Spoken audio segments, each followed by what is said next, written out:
সবচেয়ে সহজ নিয়মে কিভাবে অ্যাডভাইজিং ইম্পারেটিভ সেন্টেন্সের ভার্বের ভয়েস চেঞ্জ করা যায়, এটাই হলো আমাদের এখনকার আলোচ্য বিষয়।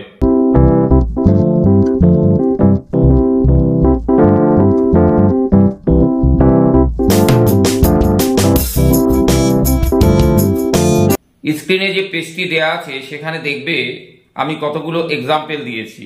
ফার্স্ট এক্সাম্পল দিয়েছি ওবে your elders, second example keep your locality clean, third example read the book carefully, fourth example read carefully, fifth example read the বুক। এগুলো সবই অ্যাক্টিভের ঘরে রয়েছে। এর যে ভার্ব দেখবে ওখানে আমি রেড কালার করে দিয়েছি, ওরেই প্যাসিভ করতে হবে। এখানকার এই সমস্ত ভার্বগুলো ইম্পারেটিভ মুডে রয়েছে এবং অ্যাডভাইজিং টিউনে রয়েছে। যেমন ওবে ইয়োর এল্ডার্স, বয়োজ্যেষ্ঠদের মান্য করো। কিপ ইয়োর লোকালিটি ক্লিন, তোমার এলাকাকে পরিষ্কার পরিচ্ছন্ন রাখো। রিড দ্য বুক কেয়ারফুলি, বইটি মনোযোগ সহকারে পড়ো। রিড কেয়ারফুলি, মনোযোগ সহকারে পড়ো। রিড দ্য বুক, বইটি পড়ো। শেষের দুটো ব্যতিক্রম রয়েছে, এই দুটো ব্যতিক্রম আমি ইচ্ছে করেই রেখেছি তোমাদেরকে ভালোভাবে বোঝানোর জন্য। দেখো, প্রথম তিনটে যে সেন্টেন্স রয়েছে এর ভার্বের প্যাসিভ হবে should be plus past participle form. দেখো, প্রথম তিনটে যে ভার্ব আছে এই ভার্ব তিনটি অ্যাডভাইজিং টিউনে রয়েছে এবং এদের সবার প্যাসিভ হবে should be plus past participle form. যেমন ওবে, ওবে হবে শুড বি ওবেড। কিপ হবে শুড বি কেপ্ট। রিড হবে শুড বি রিড। এভাবে আমরা এদের প্যাসিভ করব। আর একটা কথা মনে রাখবে, যখনই এভাবে কোনো অ্যাডভাইজিং টিউন দেখতে পাবে ইম্পারেটিভ সেন্টেন্সে, তখনই এই সমস্ত ভার্বের এরকম প্যাসিভ হবে। এবং অবশ্যই আমাদের লক্ষ্য থাকবে এই সমস্ত ভার্বের পরে আমরা পিওর অবজেক্ট পাচ্ছি কি পাচ্ছি না। এই যে পিওর অবজেক্ট কথাটি বললাম, পিওর অবজেক্ট বিষয়টি আমি পরবর্তী ভিডিওতে তোমাদের সামনে তুলে ধরবো। কোনটাকে আমরা পিওর অবজেক্ট বলবো এবং কোনটাকে আমরা পিওর অবজেক্ট বলবো না, এই বিষয়টি আমি তোমাদের সামনে পরবর্তী ভিডিওতে তুলে ধরবো। দেখো, শেষে যে এক্সাম্পলটি রয়েছে রিড দ্য বুক, এখানে অবজেক্ট পিওর অবজেক্ট রয়েছে দ্য বুক। তা সত্ত্বেও আমরা ফার্স্ট সেকেন্ড থার্ড যেভাবে আমরা প্যাসিভ করলাম, এক্ষেত্রে ফিফথ এক্সাম্পলটা এভাবে প্যাসিভ করা যাবে না। একটা কারণে, রিড দ্য বুক এটা দিয়ে কোনো অ্যাডভাইস বোঝায়, বইটি পড়ো এটা একটা ইনস্ট্রাকশন। অতএব ফিফথ এক্সাম্পল আমাদের অ্যাডভাইজিং টিউনের যেভাবে ভয়েস চেঞ্জ করি আমরা, সেভাবে ভয়েস চেঞ্জ করা যাবে না।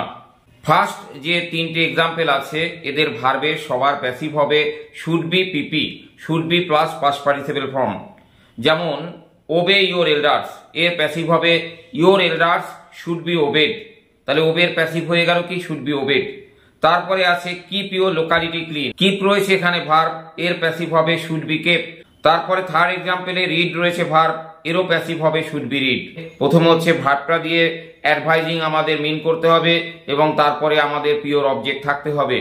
এভাবে যদি পিওর অবজেক্ট পাই এবং শুরুতে ভার্ব দিয়ে যদি অ্যাডভাইজিং টিউন আমরা দেখতে পাই, তাহলে should be plus past participle form এর মাধ্যমে আমরা এদের প্যাসিভ করতে পারবো।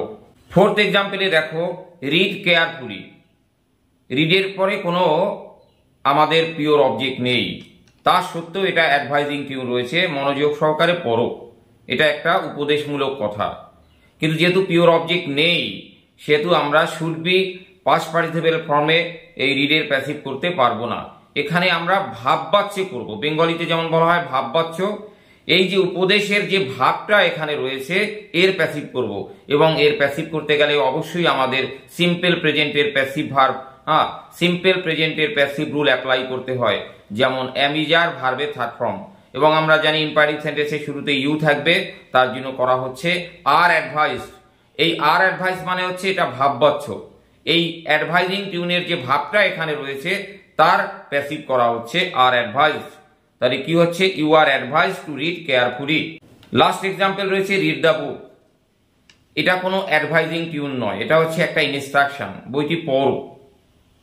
তার জন্য আমাদের এটার পুরোপুরি সূত্রটা আলাদা হবে। এটা হবে লেট অবজেক্ট বি, তারপরে ভার্বের থার্ড ফর্ম এল ও বি পিপি। শুরুতেই আমরা নিয়মের যে লেট সেটা ব্যবহার করলাম, তারপরে রয়েছে অবজেক্ট দ্য বুক, বুক লিখলাম, তারপর রুল অনুযায়ী এটসে বি, তারপরে রিডের পিপি ফর্ম রিড। আমি এগুলোকে পরপর রেখে তোমাদের সামনে তুলে ধরলাম যাতে তোমাদের এক্সামে এবং পরবর্তী সময়ে এগুলো বুঝতে সুবিধা হয়।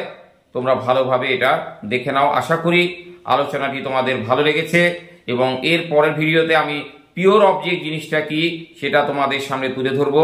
কারণ ভয়েস চেঞ্জ করতে গেলে অবজেক্ট যদি তোমরা ঠিকঠাক মতো না চেনো তাহলে ভয়েস চেঞ্জ তোমরা করতে পারবে না।